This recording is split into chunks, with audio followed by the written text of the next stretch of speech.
Bom dia a todos, sejam bem-vindos ao encontro do nosso Amando Brasil. Hoje estudaremos o capítulo 26 de Jó, e para que a gente possa receber esse capítulo com o coração muito aberto e de lugar de muita sutileza e de muita profundidade, nós vamos começar fazendo uma respiração, um momento de conexão, para que a gente possa estar presentes no aqui e no agora. É isso que vai garantir que esse estudo ele vá além do nosso intelecto, mas que ele realmente chegue ao nosso coração, que é o lugar onde as transformações verdadeiramente acontecem. Tati, Rosana, sejam bem-vindas. Vamos então apoiar os nossos pés no chão. Claudinei, bom dia. Vamos apoiar os nossos pés no chão, preferencialmente os dois. Fechar os nossos olhos, já numa postura de confiança, de fé. Fé naquilo que nós não podemos ver e muitas vezes também não conseguimos entender. Topo da cabeça direcionado para o alto, mãos recostadas sobre as coxas, inspirando o ar, contando até 3, expirando, contando até 6.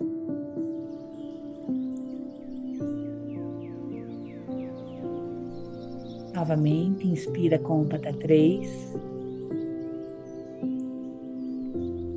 expira, conta até 6.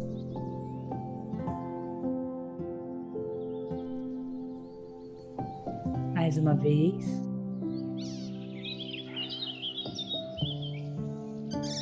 Expira.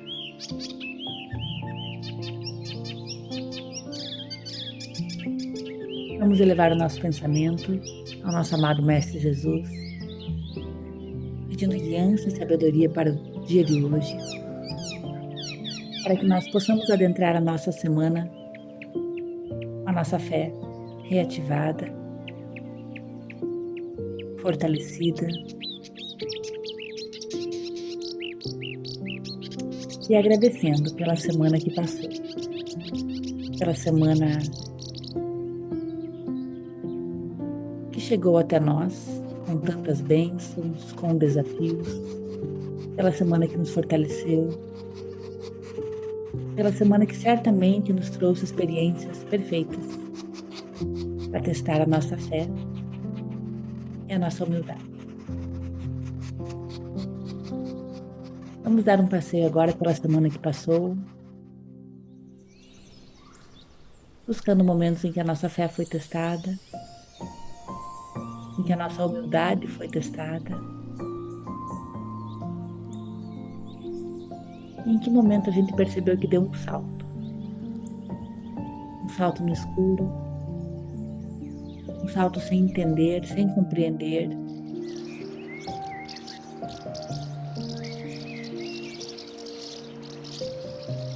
um salto de confiança, um salto de fé.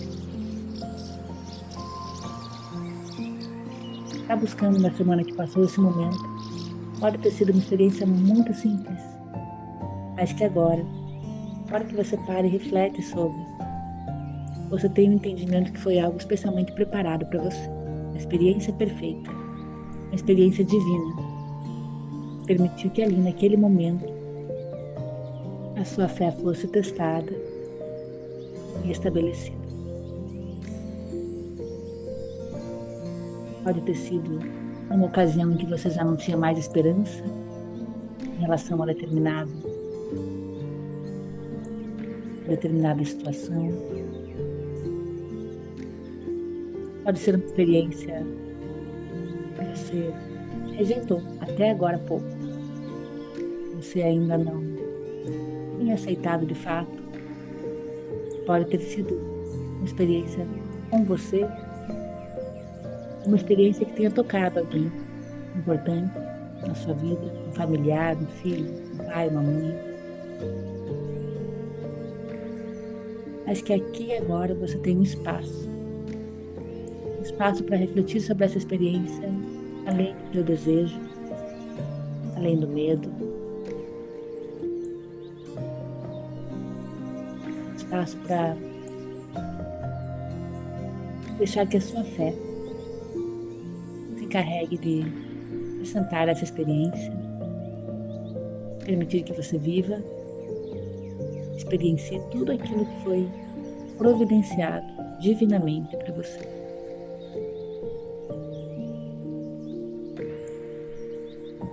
E na medida em que você vai aceitando essa experiência, ainda que seja diferente daquilo que você desejou para aquele dia ou para aquela pessoa, você vai encontrando um lugar, vai começando a agradecer por ela. Porque onde existe gratidão, não existe ansiedade. Toda vez que nós nos sentimos ansiosos, preocupados com algo, o melhor antídoto para sair desse estado de ansiedade é colocar no lugar a gratidão. Porque onde existe gratidão, não existe ansiedade.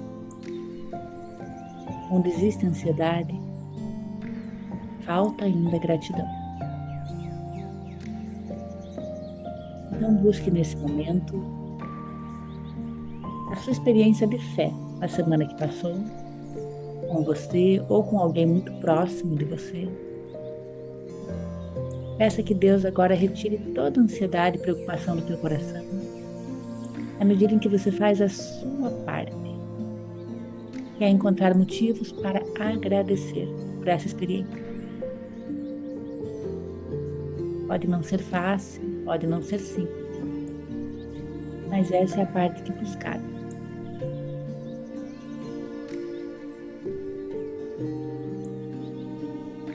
Busque alguma coisa, alguma graça, que seja inerente a essa experiência de fé que a vida lhe ofereceu.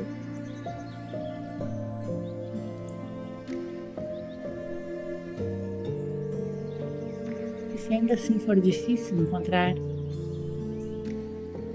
entre na postura da humildade, de quem sabe ser pequeno diante dos planos de Deus, os planos que Ele tem para nós.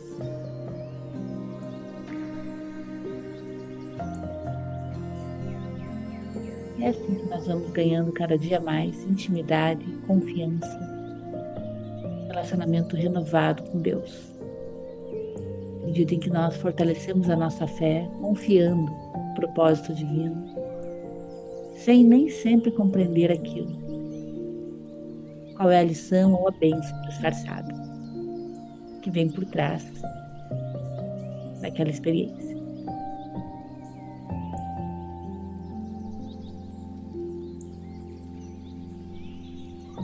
Vamos emanar aqui, através do nosso amando de hoje, toda essa energia de fé, de humildade, de amor, possa ser dissipada por todos aqueles corações endurecidos. Possa ser dissipada entre aquelas pessoas que sofrem com doenças, com falta de esperança, com medo, com depressão, com abusos, com abandono, com negligência, com maus tratos, com lutos. Que toda essa luz do amando de hoje possa ser direcionada a todos estes. Também aos nossos governantes, de modo que o nosso país possa cada vez mais ser abençoado em todas as escolhas, todas as decisões. Que a luz divina cada vez mais possa abranger cada pedacinho desse país grande e tão cheio de fé, chamado Brasil.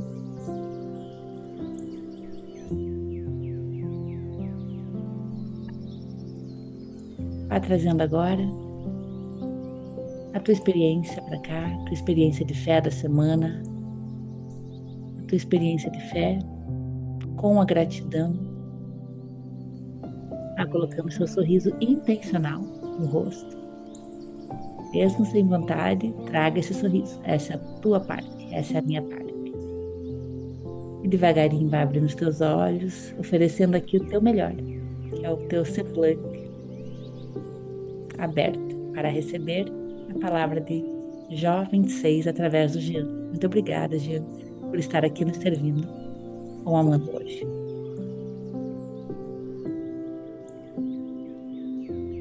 Bom dia a todos. Conseguem me ouvir bem? Uhum. Sim. Certinho. Primeiramente, quero agradecer, né, a oportunidade. Estou muito feliz de estar aqui novamente, podendo trazer a palavra. É sempre um nervosismo, né, trazer essa palavra. Todo mundo que me conhece sabe que eu gosto muito bem de falar, né? Gosto de aparecer em vídeo e tudo, mas sempre que se trata de trazer uma palavra de Deus é sempre um desafio, né? A gente sempre fica com aquele aperto, aquele medo do que vamos estar trazendo. E eu estou muito alegre de estar aqui, né? Inclusive, até passei um perfume, espero que vocês estejam sentindo por aí. Passei um perfumezinho para estar mais apresentável, né? E queria agradecer também a Cris, né, que trouxe o Amando no o último Amando, capítulo 25, né? Foi maravilhoso. As explicações que ela deu, os pontos que ela conseguiu puxar em um capítulo tão curto, né? Foi maravilhoso. Quem não teve a oportunidade de assistir, assista. Por isso que esse capítulo 26 que eu vou estar apresentando hoje para vocês, ele é uma continuação direta, né? É uma resposta ao capítulo 25. E eu vou dar início então aqui. E primeiramente o capítulo 26, vou falar um pedacinho, na verdade, sobre o capítulo 25 ali, que como a Cris trouxe, né? O cuidado, né, que nós devemos ter com o que Bildade falou. Dona Mara ama Bildade, né? Acho que é o personagem favorito dela da Bíblia. Bildade trouxe uns pontos ali muito pesados, né? Muito graves, como chamar, dizer que Deus é tão soberano, nós sabemos disso, mas que perto dele somos apenas vermes. E ele traz uma palavra verdadeira, porém sem amor. E é uma coisa que devemos muito cuidar. Temos que ter cuidado com o orgulho religioso. Sabemos que Jó se passa há praticamente 4.000 anos atrás. Se formos ver que nós estamos em 2025 depois de Cristo, pense essa mesma quantidade antes de Cristo. É mais ou menos quando se passa Jó. E naquela época a religião era muito severa, né? Sabemos. Apenas os grandes sacerdotes, apenas os grandes sábios poderiam falar de Deus e falar uma palavra. Então há aquele orgulho sobre o conhecimento e nós vemos isso muito em Bildade, como ele traz um evangelho sem amor, ele traz uma verdade sem compaixão. E a verdade sem compaixão ela é perigosa, porque ela afasta ao invés de levantar a pessoa. Então temos que cuidar muito com isso. Nunca usar a verdade para ferir, mas sim para levantar os outros. Falar de Deus com sabedoria e empatia pelo próximo. E Jó fala isso no capítulo 26, logo no início. O primeiro versículos ali de Jó, capítulo 26, é Jó com ironia respondendo a Bildade, né? Nossa, quanta sabedoria você trouxe! Nossa, quanta verdade! Quanta sabedoria! Quem te ajudou, te ensinou a ajudar ao próximo, a levantar aquele com o braço cansado dessa forma? De que espírito você fala? Porque foram palavras duras de um amigo de Jó, sem amor. Bildade usou as palavras mais para ferir e julgar que estava sendo condenado, que Jó estava sendo acusado, que Jó era pecador, por isso estava sofrendo, que merecia aquilo. Ou seja, uma verdade sem fundamento, sem amor. E então o capítulo continua trazendo muitas informações que realmente Deus é maravilhoso, Deus é grandioso. No capítulo ele vai trazer ali, em vários momentos, dizendo quão grande é Deus, que controla o mar, que ergue a água sobre os céus e não a deixa cair, que separa o mar das terras, que controla e guia o nosso planeta, a Terra, no nada, no vazio. Então, quão poderoso é Deus, quão insondável é o seu poder. E no capítulo 26, versículo 14, eu vejo que é o texto base aqui, ele fala: Eis que isto são apenas as bordas dos seus conhecimentos, dos seus caminhos, e quão leve é o sussurro dele que ouvimos. Mas o trovão de seu poder, quem o entenderá? Com isso, nós entendemos que Jó também entende o poder que Deus tem. Todos eles sabem o quão poderoso Deus é. E nunca vamos ser capazes de entender completamente Deus. Afinal, o seu poder é imensurável. Ele guia os céus, ele controla a terra, ele controla a vida, a morte, os mares. E isso são apenas poucos sinais que podemos ver. São chamados as bordas dos seus caminhos, né? Apenas uma fração do que ele tem. Como é que um ser humano pode compreender isso?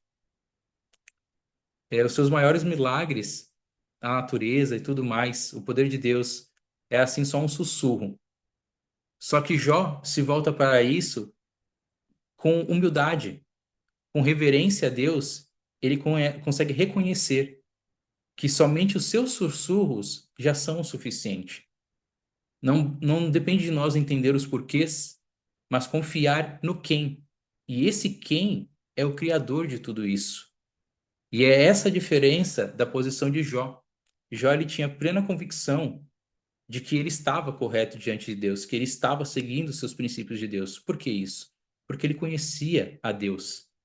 Ele não só conhecia as escrituras, como provavelmente Bildade, como seus outros amigos também, mas ele tinha uma comunhão com Deus, ele tinha um convívio com Deus diário. Jó não conhecia apenas as palavras escritas, mas o seu escritor. Quantos de nós, como isso é capaz, né? Como isso é possível? Intimidade. Quando temos intimidade com alguém, vocês que têm filhos, família, vocês conhecem a voz da pessoa com quem vocês têm intimidade. Vocês podem estar na rua de olho fechado, de costas. Se a pessoa chamar vocês, opa, no meio da multidão, tanto barulho de carro, tantos barulhos. E se você ouvir a voz de alguém reconhecida, você, opa, sabe até quem que é. Você não precisa nem olhar para saber quem que é. Por quê? Porque a intimidade, uma proximidade com aquela pessoa. Você aprendeu a escutar aquela pessoa, aquela voz lhe é familiar, lhe desperta sensações, aquela voz te alerta de quem que é. E assim era Jó com Deus. Jó não precisava ouvir a voz de Deus completamente, não precisava sentir Deus todos os momentos. Ele sabia quem era Deus. Apenas um sussurro ele já sabia que Deus estava ali. Apenas os poucos milagres que Jó era capaz de presenciar, de ver e de ler, ele sabia que aquilo era Deus. Ele não precisava de mais do que isso para crer em Deus. E aí ele finaliza ali, né? É, Eis que as bordas dos seus caminhos dele temos ouvido apenas um leve sussurro, mas o trovão de seu poder, quem o entenderá? Ele sabe que ele não é capaz de entender os mistérios de Deus, assim como nós não somos capazes também e nunca seremos. Ao ser humano nunca será possível entender completamente Deus, mas basta nós a crermos em Deus, a aprender a ouvir os seus sussurros e que isso nos traga paz, que isso nos traga confiança. Eu vi um vídeo esses dias, eu achei um vídeo muito legal, encaixou bem para trazer aqui, que o rapaz ele explica a diferença entre ter fé a fé e o sentimento, né? Porque ele fala, né? Os convertidos pela emoção, aqueles que acreditam em Deus pela emoção, quando a emoção acaba, morrerão. Porque quando estamos pela emoção, estamos condicionados a agir pela emoção. Se você está feliz e eu te chamo para dar uma volta, você vai. Agora, se você está triste, cabisbaixo, e eu te chamo para dar uma volta, você não quer. Porque você está condicionado pela sua emoção. Mas e se eu falar para você, quanto que é um mais um? Você estando feliz. Um mais um é quanto? É dois. E se você estiver triste e eu te perguntar, quanto que é um mais um? É dois. Se eu chegar para você e falar que um mais um é cinco, não, é dois. Por quê? Porque é conhecimento. Isso é fé. Você não depende do seu sentimento para saber que aquilo é real. Você não depende de você estar triste, feliz, alegre, chorando, desesperado, para você saber que um mais um é dois. Por quê? Porque é conhecimento, é fé. Você aprendeu isso, você absorveu esse conhecimento, você sabe que, independente de como você se sente, um mais um sempre será dois. E assim é a fé. Eu não preciso sentir de orar para me orar. Eu não preciso sentir Deus tocar a mão em mim para me saber que Ele está aqui. Eu não preciso ver sinais no céu para saber que Ele está lá. Eu sei que Ele está lá. Eu vou orar porque eu sei que Ele está ali. Eu sei que Ele está me ouvindo. Eu sei que Ele está em todos os lugares. Isso é saber, isso é conhecimento, isso é fé. Eu não preciso sentir para saber. Eu não preciso ver para saber, porque ele não é visto. Se formos uma pessoa que precisa sentir, eu senti Deus me tocar, eu senti uma presença, eu senti um vento na nuca. Se você depender disso para saber que Ele está ali, isso não é fé, isso é emoção. E os que são baseados pela emoção morrem quando a emoção morre, quando a emoção acaba. Nós somos sentimentais, nós vivemos várias emoções durante o dia. Hoje você está alegre, amanhã você está triste. Se você for condicionado pela sua emoção e não pelo seu conhecimento, você vai ser uma pessoa muito volátil. Devemos ter esse cuidado. E Jó sabia disso. Jó tinha fé, por isso que ele é o pai da fé. Ele não precisava ouvir, sentir, e ele estava no total silêncio. Ele perdeu tudo. Ele não ouvia a voz de Deus, ele não sentia Deus ali com ele, mas ele sabia, não, mas ele está lá. Eu não preciso sentir ele, eu não preciso ouvir ele, eu não sei o que ele quer de mim, o que ele tem feito comigo, por que tem feito comigo, mas ele sabe e ele está lá. Basta a mim confiar, porque seja para me dar a vida, seja para tirá-la, ele ainda é Deus. E assim Jó conclui esse raciocínio. E por mais que seus amigos estejam o julgando, foi bom também, porque ele consegue perceber essa grandeza. Ele sabe quem é Deus. Ninguém precisa dizer para ele. Ele sabe. E apenas um leve sussurro, ele sabe que pode confiar, porque ele está confiando a sua vida e tudo nela ao Criador do mundo. Com isso, eu concluo esse capítulo. Mas eu gostaria, antes de finalizar, se a Márcia conseguir colocar aquela música lá que eu te mandei, Márcia, você consegue? Sim, já estou colocando. Que eu acho que eu ia pedir para colocar no final, mas eu acho que eu vou colocar antes da oração, porque quero que vocês prestem